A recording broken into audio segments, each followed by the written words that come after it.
Dieu est méchant. Oui. Dieu est méchant. Dieu est méchant, ma soeur. Il te protège, il veille sur toi. Oui.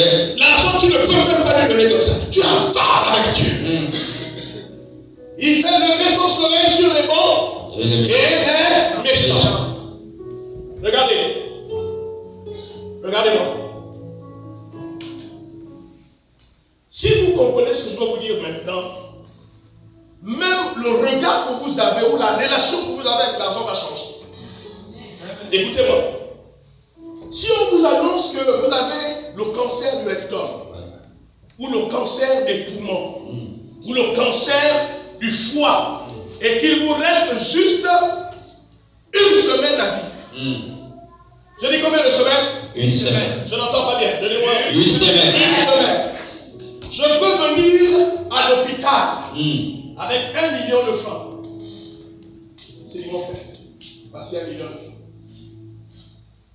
Si vous êtes honnête, vous allez reconnaître avec moi que les 1 million de francs ne vont plus l'exciter, comme s'il avait encore toute la vie devant lui. Oui. Vrai ou vrai? Oui. Peut-être que 1 million c'est petit. Je viens avec un Lexus. Les clés sont là. Flambant neuf. Full option. Tu dis, papa, ça c'est pour toi. Il ne sera plus excité comme on s'excite en temps normal. Pourquoi? Parce que quand vous êtes sur le point d'affronter l'éternité, même l'argent pâlit. Oui. Sa valeur disparaît. C'est là que vous reconnaissez qu'il y a des valeurs plus élevées que l'argent. Oui. Et vous revenez à cette humilité de l'être humain qui invoque Dieu à la fin de ses jours. Oui. N'attends pas d'être malade pour connaître la vraie valeur de l'argent. Je vous dis, si vous ouvrez vos yeux sur la vraie valeur de l'argent à partir de maintenant, vous n'aurez plus du mal à donner vos dîmes. Vous n'aurez plus du mal à aider les gens en sachant que cet argent ne va pas traverser l'éternité avec vous. Le seul moyen pour que l'argent puisse être compté en notre faveur dans l'éternité, il faudrait que vous utilisiez l'argent pour des œuvres qui vont dans le sens d'amener le règne de Dieu sur la terre. Amen. Amen. Mais pourtant les gens meurent pour l'argent. Oui. Les gens voyagent, prennent des risques dans l'océan Atlantique pour l'argent. Les gens tuent les gens pour l'argent. Empoisonnent les gens pour l'argent. Mais au soir de leur vie, ils réalisent que vanité de vanité, tout n'est que poursuite du vent. Tu n'apporteras pas une maison, tu n'apporteras pas un Lexus. C'est la raison pour laquelle je ne peux pas m'enorgueillir avec l'argent. Si j'ai l'argent, j'ai un besoin, je te le donne. Le temps est arrivé dernièrement, là. Il a demandé de faire une offrande parce que la mission devait continuer. Je vous dis la vérité, j'avais des projets de voyage. Je suis allé casser ma tyrolienne. Je ne vous dirai pas le montant que je vais donner parce que ça peut donner le vertige à certains d'entre vous. J'ai pris, j'ai écouté. C'est-à-dire, tu donnes sans avoir mal au cœur. Tu donnes sans être inquiété que demain tu vas manquer de quoi que ce soit. Je vous dis la vérité, depuis qu'il est parti, je ne manque de rien. Les opportunités sont en train de trouver. Alléluia. Quand tu donnes ta dîme, là où on dit non aux autres, on va te dire oui. Le stage là, non, c'est lui qui doit partir. Oui. Parce que Dieu trouve des opportunités. Oui. Dieu te défend. Mais quand tu veux ta dîme, il y a également des conséquences. Il y a des malédictions graves qui peuvent tomber sur ta vie. Malachie chapitre 3, relisons le premier verset. Le verset 8, pardon. Malachie 3, verset 8. Un homme trompe Dieu. Oui. Car vous me trompez. Car vous me trompez. Et vous dites, à quoi avons-nous trompé? Quoi avons-nous trompé? Dans les dîmes et les offrandes. Dans les dîmes et malédiction. Vous êtes frappés par la malédiction. Et vous me trompez. La nation tout entière. Amen. Amen. Amen. Bien. Amen. Pourquoi les chrétiens qui ne payent pas leur dîme souffrent? Pourquoi ils deviennent pauvres?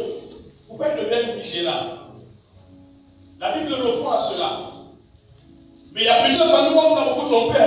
On vous dit, viens, je vais t'imposer les mains. La personne sait que tu ne payes pas ta dîme. Au lieu de te dire quelle est la solution, elle te dit, non, viens, seulement je vais payer pour toi. Les chrétiens qui ne payent pas leur dîme deviennent pauvres, manquent de tout, cohabitent avec la misère, la pauvreté.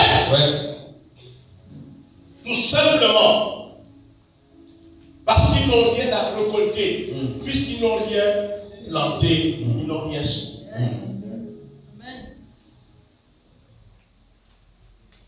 Lorsque vous lisez le livre de Genèse, au chapitre 1, le verset 22, la Bible parle d'une loi qu'on appelle la loi des semences et des récoltes. Dites Amen. Amen. C'est celui qui sème, qui fait quoi? Qui récolte.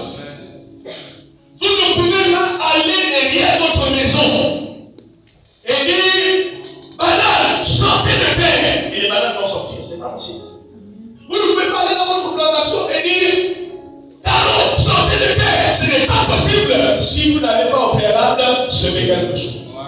Je vous répète encore que la prospérité est basée sur la loi, sur le principe de la ligne. Vous ne payez pas votre dîme, vous ne pouvez pas récolter. Vous pouvez prier, vous pouvez jeûner. Le jeûne n'est pas la solution pour devenir prospère. La prière n'est pas la solution pour devenir prospère. Écoutez-moi bien, les principes fonctionnent selon les domaines. Si mon véhicule n'a plus de carburant, je ne vais pas aller chez le docteur, le dentiste, parce que c'est le meilleur dentiste. Je vais dire, monsieur le dentiste, je sais que vous êtes un bon médecin, réglez-moi le problème du véhicule. Non. Qu'est-ce que je dois faire? Le principe appliqué, c'est quoi? Je dois aller chez le pompiste. Il va mettre le gasoil ou l'essence et je me démarre. Est-ce que quelqu'un va comprendre? Est-ce que c'est la prière dont j'ai besoin à ce moment-là? Non. Même si la prière est efficace, si je me mets à prier, je pose les mains aux voitures. Démarre mon cœur, au nom de Jésus. Tu mets. Démarre au nom de Jésus. J'appelle mon ami pasteur, non. Dieu va le faire, Dieu va prier ensemble. Vous allez prier fatigué. La voiture ne va pas démarrer. Le principe qui s'applique là va mettre le carburant. Est-ce que ça veut dire que le dentiste là n'est pas efficace? Non, ce n'est pas son domaine. Ce n'est pas ce principe-là qui fonctionne. Est-ce que quelqu'un peut me dire Amen? Si tu comprends, fais comme ça. Fais comme ça. Alléluia. Non, c'est la même chose transposée dans l'église. Le pasteur que vous aimez, il peut vous imposer des mains, ça ne va pas vous rendre prospère. Si vous ne payez pas votre dîme, il y a un principe. Le principe est clair. Celui qui sème récoltera. Il y a la semence et il y a la moisson. Pas de semence, pas de moisson. Il y a tellement de chrétiens dans nos églises. Ils sont prêts à tuer les autres. Parce qu'ils sont dans la misère, les autres prospèrent, les autres prient, ils ont un peu d'argent. Mais au lieu de faire comme les autres, ils sont prêts à les tuer. Vous savez, dans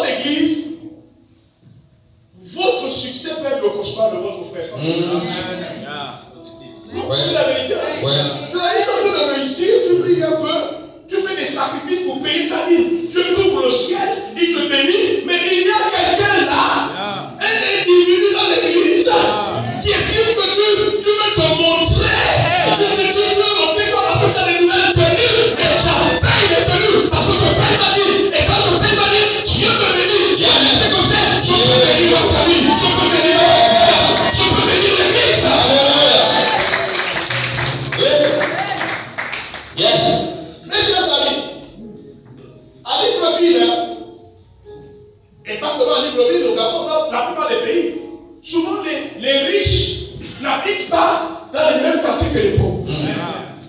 Qui veut que je dise pourquoi? Qui veut que je dise pourquoi? Bon, écoutez, je vais aller dire ça à l'église, vous ne voulez pas savoir. Bon, après on va partir. Il ne veut pas savoir. Il veut savoir pourquoi les riches habitent souvent loin des pauvres. Vous l'avez déjà dit? Oui. Mais parce qu'il n'y a rien de plus envieux qu'un pauvre. Oui. Le pauvre peut te tuer. Tu as payé des cadeaux à tes enfants. Il regarde les cadeaux là, ils ont des jouets et tout. Lui, il n'a pas de jouets. Il t'en veut. Il te déteste. Et c'est encore là, c'est un pauvre qui est sorcier. La nuit, il va sortir pour essayer de t'envoûter tes enfants. Je les garde pour tous ceux qui payent leur dîme. Et quel sorcier ne pourrait te tuer?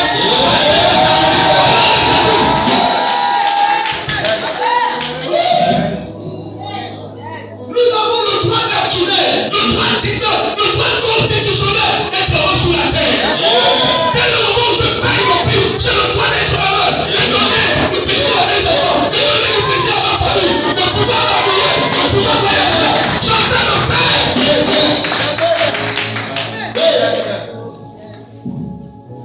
Mais toi aussi, fais comme moi. Paye ta vie. Et tu seras prospère. Paye ta vie. Tu seras heureux. Il faut arrêter ça. Oui. Pour venir à l'église, je suis obligé d'aller parler à côté du clodo. S'il te plaît, là, je ne passe pas. Est-ce que tu peux me laisser là-bas? Le clodo va venir me parler aussi à moi. Tu dis quoi? Ou bien les autres qui vont te dire, tu disais quoi? Non, mon ami, j'ai dit que je veux aller. Je t'appelle si tu veux. Il y a le commentaire, arrête ça! Qui est serviteur de Dieu? Qui est enfant du royaume? Vous savez, bien-aimés, quand on vous voit dans le mystère de la pauvreté, les ennemis sont contents. Oui. Il ne faut pas que le monde se régisse à ton sujet. Il va à l'église depuis 10 ans. Elle va à l'église depuis 10 ans. Même nous, là, qui ne partons pas à l'église, regardez comment on brille. C'est vrai. Ne répondez pas un mauvais message contre notre Dieu. Notre Dieu est un Dieu qui bénit. Notre Dieu est un Dieu qui aide. Et notre Dieu est un Dieu qui fait prier. Je déclare ta blesse se libère. Quand tu vas commencer à prier, ta vie va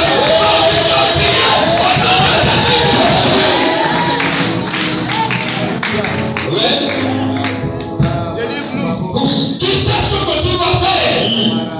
Mais c'est là. Si vous faites toujours ce que vous avez toujours fait, vous obtiendrez toujours ce que vous avez toujours obtenu. Toutes ces années, tout est débattu. Tu as caché la vie, tu as mangé la vie, tu as même amené.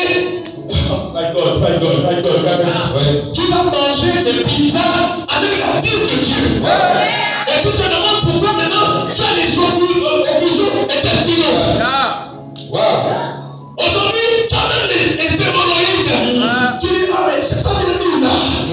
Tu es en train de manger l'argent volé. Ouais. Tu manges l'argent volé.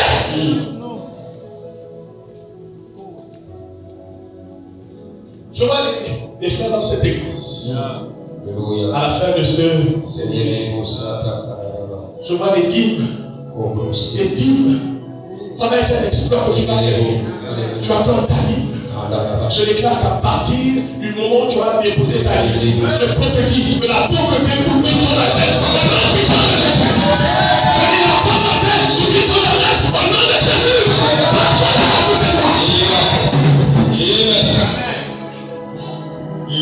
Vous allez expérimenter des percées rares. Amen deux fois. Je parle des percées rares. Au point que les gens qui t'ont connu, quand ils vont te voir, ils vont crier oh. Est-ce que c'est elle? Oh. Est-ce que c'est lui? Il y a des gens qui parlent sur nous. Ils disent que tout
dire. Hein?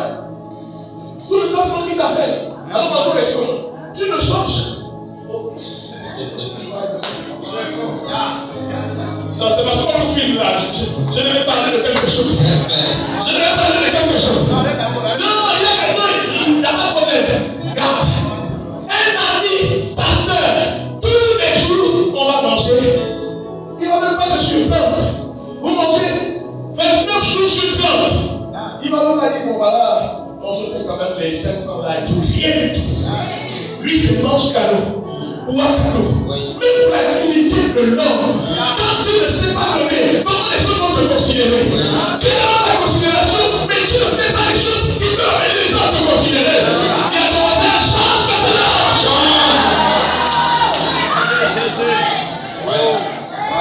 Oh yes.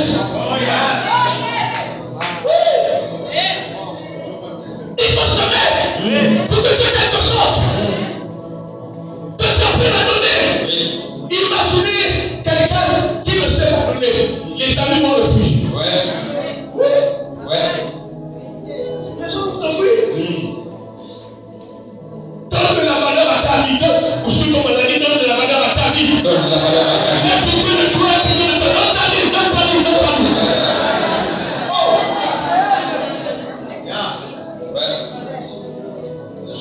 Ouais. La Bible dit quelque chose d'extraordinaire. Ouais. La Bible dit quoi? La Bible dit qu'il y a le principe de la semence et de moisson. Si tu ne sais pas semer, tu ne peux pas moissonner. Amen. Est-ce que quelqu'un peut dire très fort? Amen. Les chrétiens qui ne donnent pas leur vie deviennent pauvres aussi parce qu'ils n'attirent pas les bénédictions sur eux. Ouais. Il n'y a pas que le fait qu'ils ne s'aiment pas, mais il y a aussi le fait qu'ils n'attirent pas les bénédictions sur eux. Malachie dit quoi? À la fin, il parle de libérer la bénédiction. À la fin, on peut lire le texte. Malachie 3, Oui. verset 11. Ici. Pour vous, je menacerai celui qui dévore. Et il ne vous détruira pas des fruits de la terre. Oui. Et la vie ne sera pas stérile dans vos champs. Dit l'Éternel des armées. Toutes les nations vous diront heureux, car vous serez un pays de délices, dit l'Éternel des armées. Regarde le verset 10. Verset 10. Apportez à la maison du trésor, Apportez à la maison du trésor toutes les dîmes. Toutes les dîmes. La dîme des loyers, la dîme des taxis, Amen. la dîme du salaire, la dîme de la pension. Amen. L'argent de poche également. Oui. Est-ce que quelqu'un comprend ce que je suis en train de dire? Oui, continue. Afin qu'il y ait de la nourriture, dans ma maison, mettez-moi de la sorte à l'épreuve. Dit l'Éternel des armées, et vous verrez, si je ne vous mets pas pour vous, les écluses des cieux, si je ne réponds pas sur vous, la bénédiction en abondance. Bénédiction en abondance. Yes. Oui. Ceux qui ne donnent pas leur dîme s'appauvrissent, souffrent parce qu'ils n'attirent pas les bénédictions sur leur vie. Wow.